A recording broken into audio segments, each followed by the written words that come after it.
Secretary, no agreement at all on sanctions. That whole idea of yours has gone down to defeat. Well, on the contrary, that what we've agreed is that we're going to put forward a resolution in the UN Security Council on the chemical weapons attack.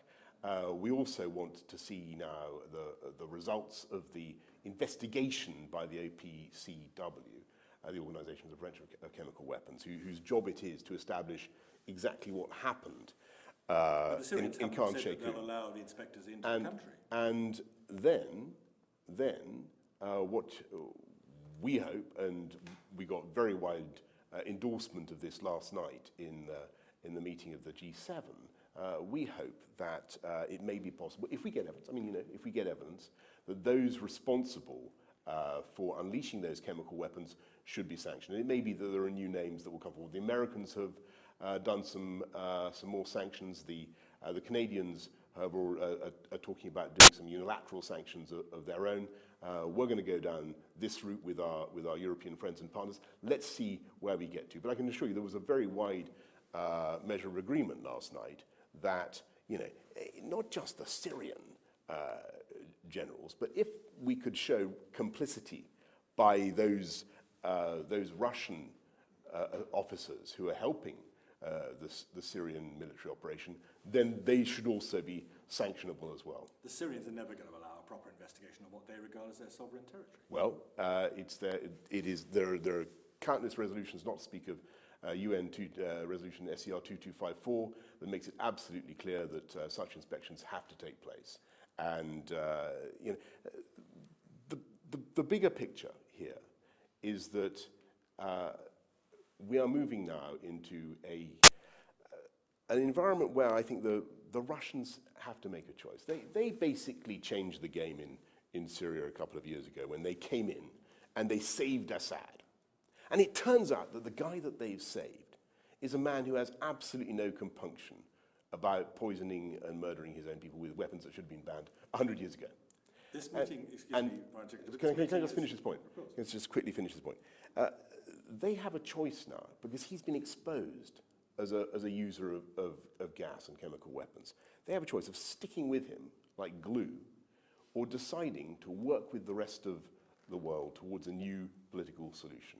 And I think it's been a fascinating and an extraordinary meeting in the sense that you've had the G7 come together with the like-minded countries from around the region, absolutely united in wanting to send that message to the Russians. And now's the time for them to reach out and engage and make the difference. But you've given no stick for Rex Tillerson, America's Secretary of State, to take to Moscow. Surely you're sending as allies America's Secretary of State naked into Moscow's conference chamber. Well, I don't think that's true at all, because they face the reality that they, for better or worse, they broke Syria, they bought it. They have no option but to continue to support the Assad regime in the way that they do, unless they are willing to reach out. They're fated, they're doomed to continue with this albatross around their neck. And let me tell you, there is absolutely no way, I think, that Russia can, in the long term, continue to support the Assad regime and pay for the continued rebuilding of Syria. They are going to want a way out.